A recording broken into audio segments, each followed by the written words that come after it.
মহান আল্লাহ তাআলা যখন বললেন আলিফ লাম মিম, তখন মহান আল্লাহ তাআলা বলছেন মুহাম্মদ সাল্লাল্লাহু আলাইহি ওয়াসাল্লাম নিরক্ষর ব্যক্তি, অক্ষর জ্ঞানহীন ব্যক্তি। অক্ষর জ্ঞানহীন ব্যক্তি তাকে বলা হয় আমার এবং আপনার সমাজে যে ব্যক্তি বাংলায় কথা বলতে পারে কিন্তু সরেয়া চেনে না, সরেও চেনে না, ক চেনে না, খ চেনে না, বাংলায় কথা বলতে পারে কিন্তু অক্ষর জ্ঞান নেই, তাকে বলা হয় নিরক্ষর ব্যক্তি। মুহাম্মদ সাল্লাল্লাহু আলাইহি ওয়াসাল্লাম অক্ষর জ্ঞানহীন ব্যক্তি ছিলেন। তিনি আরবিতে কথা বলতে পারতেন কিন্তু আরবির অক্ষর চিনতেন না। এই জন্য সন্ধির স্বাক্ষরের সময় তিনি আলী রাদিয়াল্লাহুকে বলছিলেন, তুমি আমাকে দেখিয়ে দাও কোথায় কি করতে হবে, আমি সেখানে সিল মেরে দিব, আঙ্গুঠা দিয়ে দিব। মুহাম্মদ সাল্লাল্লাহু আলাইহি ওয়াসাল্লাম নিরক্ষর ব্যক্তি ছিলেন। মুহাম্মদ সাল্লাল্লাহু আলাইহি ওয়াসাল্লামের অক্ষর জ্ঞান ছিল না, তিনি আলিফ বা তা চিনতেন না। যদি তার আলিফ বা তা এর জ্ঞান না থাকে তাহলে মুহাম্মদ সাল্লাল্লাহু আলাইহি ওয়াসাল্লাম এক জায়গায় বলছেন আলহামদুলিল্লাহি রাব্বিল আলামিন বাক্য বলে চলে যাচ্ছেন, আর এক জায়গায় এসে বলছেন আলিফ লাম মিম, তিনটা অক্ষর বলছেন। মুহাম্মদ সাল্লাল্লাহু আলাইহি ওয়াসাল্লাম তো অক্ষর চিনেন না, তাহলে অক্ষর বলছেন কিভাবে? মহান আল্লাহ তাআলা এই আয়াতে এটাই বলছেন, হে মানব জাতি জেনে রাখো মুহাম্মাদের অক্ষর জ্ঞান নেই। এই জন্য আলিফ লাম মিম এখান থেকে যে কথা শুরু হয়েছে এটা মুহাম্মাদের কথা নয়, এটা আমার কথা।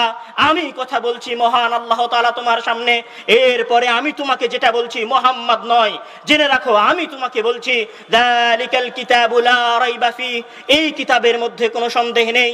আর জেনে রাখো এই কিতাবের মধ্যে যখন সন্দেহ নেই বলেছি তখন কোন বিষয়ে সন্দেহ নেই? কি বিষয়ে সন্দেহ নেই? সন্দেহ নেই এই বিষয়ে যে এই কিতাব পৃথিবীর মানুষকে সঠিক পথ প্রদর্শন করবেই করবে যে ব্যক্তি এই কিতাবকে পাঠ করার মতো করে পাঠ করবে। যখন ভারত ইন্ডিয়া পারমাণবিক বোমা তৈরি করেছে তখন পাকিস্তান তার অপোজিটে গিয়ে পারমাণবিক বোমা তৈরি করেছে। যখন সোভিয়েত ইউনিয়নের বিরুদ্ধে আমেরিকা লড়াই করেছে তখন আমেরিকা সোভিয়েত ইউনিয়নের সাবমেরিন পানির নিচে ডিটেক্ট করার দেখার যন্ত্র আবিষ্কার করেছে। দীর্ঘ সময় যাবত রাশিয়া হতবিহ্বল থেকেছে তারা কিভাবে আমাদের সাবমেরিন ডিটেক্ট করে। এক সময় তারা আবিষ্কার করে ফেলেছে যে আমেরিকা শব্দ নিয়ন্ত্রণের মাধ্যমে আমাদের সাবমেরিনকে লোকেট করতে পারে। যখন মানুষ পৃথিবীর সবচেয়ে দ্রুতগামী বিমান তৈরি করেছে তখন কেউ হাইপারসনিক বিমান তৈরি করেছে। মানুষ যখন একটা তৈরি করেছে তখন আর একজন মানুষ তার চেয়ে ভালো করার চেষ্টা করেছে। কেউ যখন বলেছে আমি বুর্জ খলিফা তৈরি করব তখন আর একজন বলেছে আমি জেদ্দা টাওয়ার তৈরি করব যেটা তোমার চেয়ে উঁচু।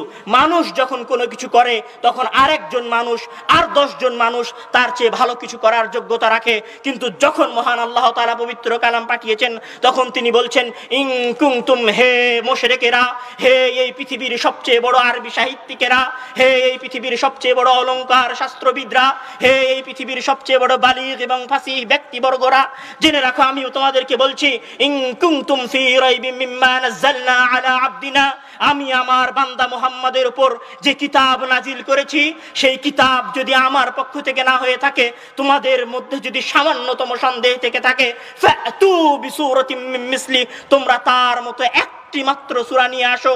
তার চেয়ে উন্নত তো দূরের কথা, তার চেয়ে ভালো তো দূরের কথা, তার চেয়ে উন্নত তো দূরের কথা, তার চেয়ে যোগ্য তো দূরের কথা, তার চেয়ে অধিক বালিগ তো দূরের কথা, তার চেয়ে অধিক অলংকার শাস্ত্র সম্পূর্ণ কিতাব তো দূরের কথা, তার মতো একটি কিতাব তো দূরের কথা, একটি মাত্র সূরা নিয়ে এসে দেখাও। মানুষ কোনো কিছু করলে তার চেয়ে ভালো কিছু আরেকজন করতে পারে, কিন্তু আল্লাহ তাআলা যখন কিতাব পাঠিয়েছেন তখন তিনি বলছেন ফাতু বিসূরাতিম মিন মিসলি ওয়াদউ শুহাদাকুম মিন দুনিল্লাহ ইন কুনতুম সাদিকিন, আমি যে কিতাব পাঠিয়েছি এই কিতাবের চাইতে তোমরা ভালো কিতাব নিয়ে এসে দেখাও। এই কিতাবের মতো কিতাব নিয়ে এসে দেখাও। এই কিতাব আল্লাহর পক্ষ থেকে নাজিল করা কিতাব। কোরআনের প্রথম এবং সবচেয়ে বড় বৈশিষ্ট্য হচ্ছে কোরআনকে মহান আল্লাহ তাআলা নিজের পক্ষ থেকে নিজের আসমানি কিতাব করে পাঠিয়েছেন। কোরআনের দ্বিতীয় বৈশিষ্ট্য হচ্ছে যতদিন পৃথিবী থাকবে ততদিন কোরআন অপরিবর্তিতভাবে মানুষের মাঝে দাওয়াত দিয়ে যাবে।